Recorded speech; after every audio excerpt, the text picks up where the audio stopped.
Assalamualaikum warahmatullahi wabarakatuh. Selamat pagi, salam, dan Om Swastiastu.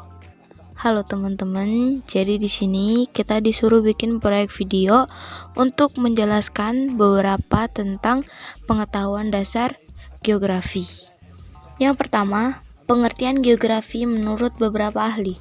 1. Bintarto. Menurut Bintarto 1997, geografi adalah ilmu pengetahuan yang mencitra, menerangkan sifat bumi, menganalisis gejala alam dan penduduk, serta mempelajari corak khas mengenai kehidupan dan berusaha mencari fungsi dari unsur bumi dalam ruang dan waktu. 2. Haris. Menurut Haris, pada tahun 2012, ia menjelaskan pengertian geografi. Menurutnya, geografi adalah suatu bidang ilmu yang mengkaji segala aspek yang ada di permukaan bumi dengan konsep spesial atau ruang pemanfaatan dari pembangunan yang ada di permukaan bumi. 3. Claudius Ptolemaios. Menurut Claudius Ptolemaios, geografi adalah sebuah penyajian seluruh atau sebagian permukaan bumi menggunakan media peta. Jadi, pada dasarnya, geografi membahas segala sesuatu tentang bumi. Yang kedua, objek studi geografi. Objek studi geografi dibagi menjadi dua bagian, yaitu A. Objek material, objek yang dikaji, dan B. Objek formal, cara mengkaji objek material. Mari kita membahas objek material terlebih dahulu. Objek material. Objek material geografi sangat luas, seluas planet bumi yang menjadi tempat tinggal manusia. Disebut juga dengan geosfer dan dikelompokkan dalam 5 bahasan, yaitu 1. Litosfer, 2. Hidrosfer, 3. Atmosfer, 4. Biosfer, dan 5. Antroposfer. Yang pertama, litosfer. Litosfer adalah objek material geografi yang membahas tentang perlapisan batuan dan aktivitas pembentuk kulit bumi. Bidang kajian litosfer. Jenis-jenis batuan dan faktor pembentuknya kita ketahui ada 3 jenis batuan, yaitu batuan beku, batuan sedimen, dan batuan metamorfik. Tenaga pembentuk permukaan bumi. Ada 2, yaitu endogen dan eksogen. Endogen dibagi menjadi 2 bagian, yaitu epirogenesa. Epirogenesa adalah tenaga pembentuk permukaan bumi dengan wilayah yang luas, sementara orogenesa adalah tenaga pembentuk permukaan bumi dengan wilayah yang lebih sempit. Contoh gerak endogenesa adalah A. Vulkanisme, yaitu kegunung apian, B. Tektonisme atau pergeseran lempeng, dan C. Seisme atau kegempaan. Yang kedua, eksogenesa. Yang pertama ada A. Pelapukan. Pelapukan meliputi pelapukan batuan, pelapukan kimia, pelapukan fisika, dan biologi. Yang B. Erosi atau pengikisan tanah. C. Sedimentasi atau pengendapan tanah hasil erosi. D. Mass wasting atau pergerakan massa batuan dan tanah yang terjadi secara lambat maupun cepat. Yang terakhir ada ekstraterestrial atau murni tenaga dari luar bumi yang membuat bentuk muka bumi mengalami perubahan, contohnya meteor.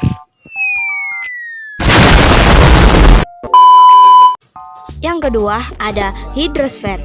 Hidrosfer adalah objek material geografi yang membahas tentang perlapisan atau persebaran perairan yang dipengaruhi oleh siklus hidrologi. Kajian utama hidrosfer ada 1. Perairan darat yang terdiri dari A. Air tanah, B. Sungai, C. Danau, D. Rawa, dan E. Gletser. Yang kedua ada perairan laut yang terdiri dari A. Jenis laut, B. Morfologi laut, dan C. Arus laut. 3. Atmosfer. Atmosfer adalah objek material geografi yang membahas tentang perlapisan udara dan aktivitas yang terdapat di dalamnya. Kajian utama atmosfer. A. Aktivitas alam di lapisan troposfer. 1. Cuaca. 2. Iklim. 2.1 curah hujan, 2.2 suhu, 2.3 kelembaban, 2.4 tekanan udara, 2.5 awan, 2.6 angin. Yang keempat ada biosfer. Biosfer adalah objek material geografi yang membahas tentang perlapisan atau persebaran flora dan fauna di permukaan bumi. Bidang kajian biosfer. Bidang kajian biosfer ini meliputi 1. Persebaran flora di permukaan bumi, 2. Persebaran fauna di permukaan bumi, dan 3. Usaha pelestarian flora dan fauna.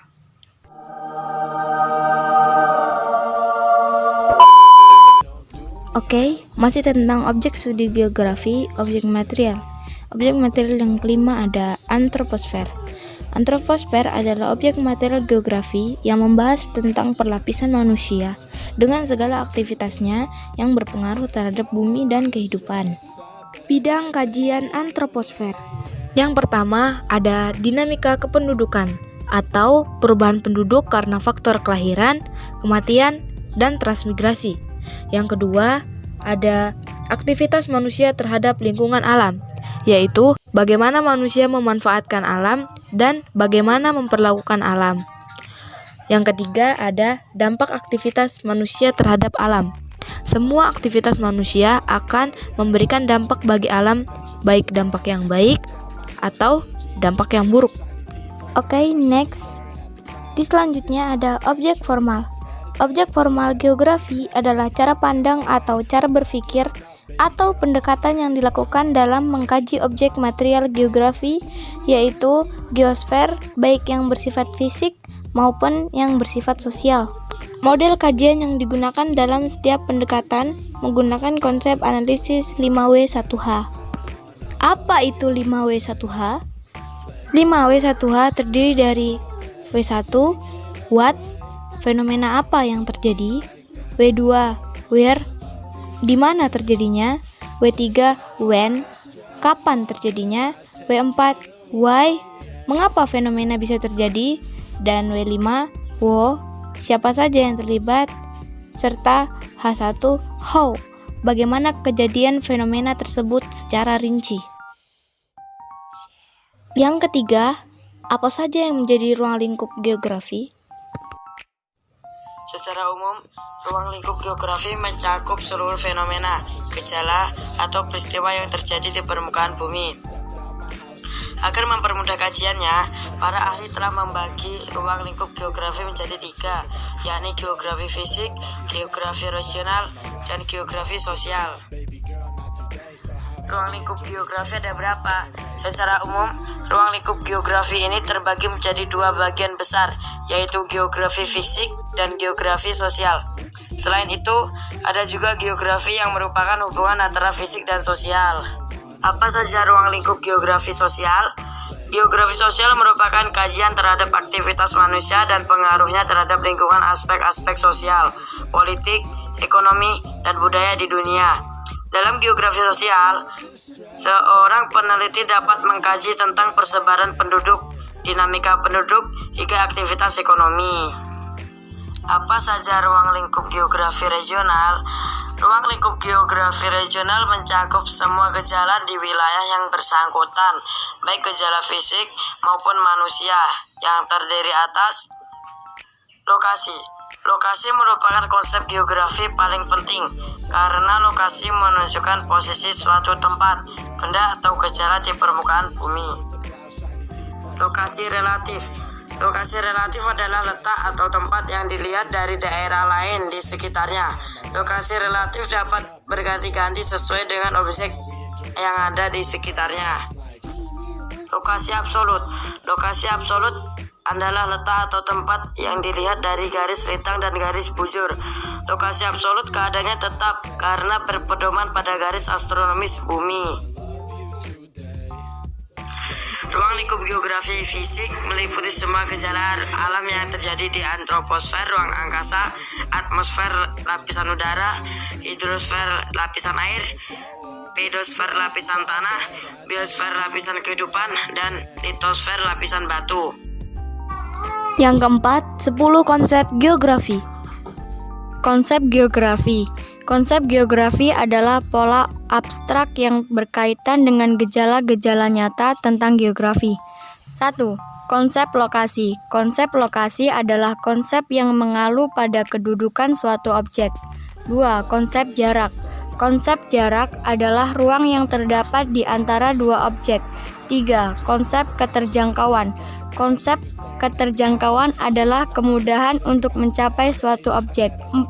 Konsep morfologi adalah bentuk-bentuk permukaan bumi sebagai proses alam dan aktivitas manusia. 5. Konsep interaksi dan interdependensi adalah hubungan timbal balik dan saling ketergantungan antar wilayah. 6. Konsep keterkaitan keruangan. 7. Konsep pola adalah bentuk, struktur, dan persebaran fenomena di muka bumi. 8. Konsep aglomerasi adalah kecenderungan pengelompokan fenomena suatu wilayah.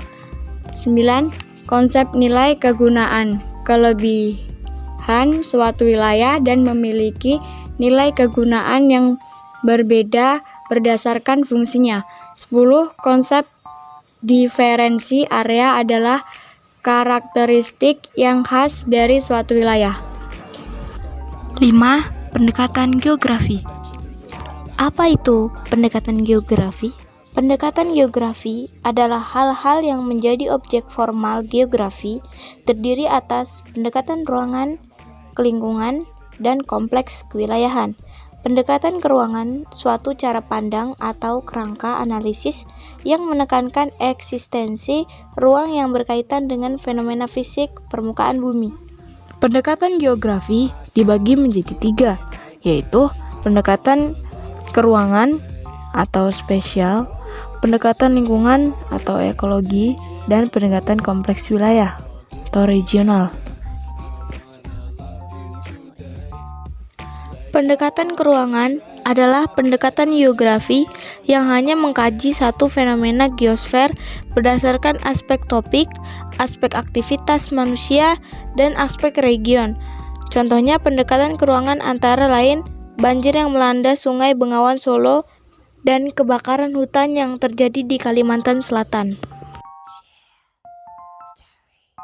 Yang kedua, pendekatan kompleks wilayah merupakan integrasi dari pendekatan keruangan dan pendekatan ekologis yang mengkaji bahwa fenomena geografi yang terjadi di setiap wilayah berbeda-beda, sehingga perbedaan ini membentuk karakteristik wilayah.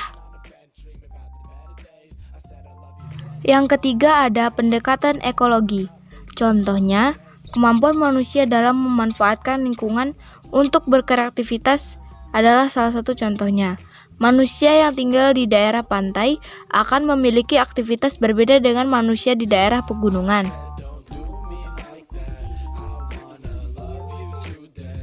Oke, yang terakhir, manfaat yang kita dapatkan dengan mempelajari ilmu geografi yang akan disampaikan oleh masing-masing anggota dari kelompok kelas 10B.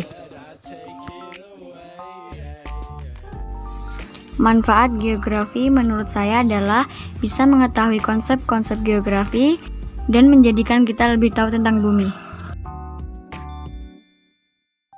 Manfaat yang didapat adalah mengetahui konsep geografi, ruang lingkup geografi, dan objek studi geografi, dan juga pengertian geografi. Apa manfaat geografi bagi pelajar? Manfaat mempelajari geografi bagi kehidupan manusia diantaranya dapat mengasah kecerdasan spasial. Geografi membantu seseorang mengasah keterampilan memahami, menguasai, mengelola, dan mengoptimalkan ruang. Dengan geografi, Anda juga akan mengetahui banyak lokasi-lokasi di permukaan bumi dan membaca peta dengan baik.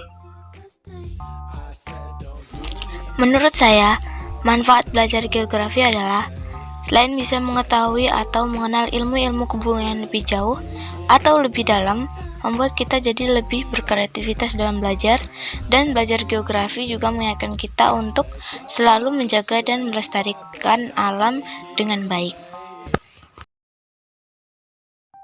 Oke, mungkin cukup sekian materi dari kita. Terima kasih sudah menonton video ini sampai akhir. Mohon maaf jika ada salah kata atau penjelasannya kurang lengkap. Saya akhiri, wassalamualaikum warahmatullahi wabarakatuh, dan Om Santi Santi Santi Om.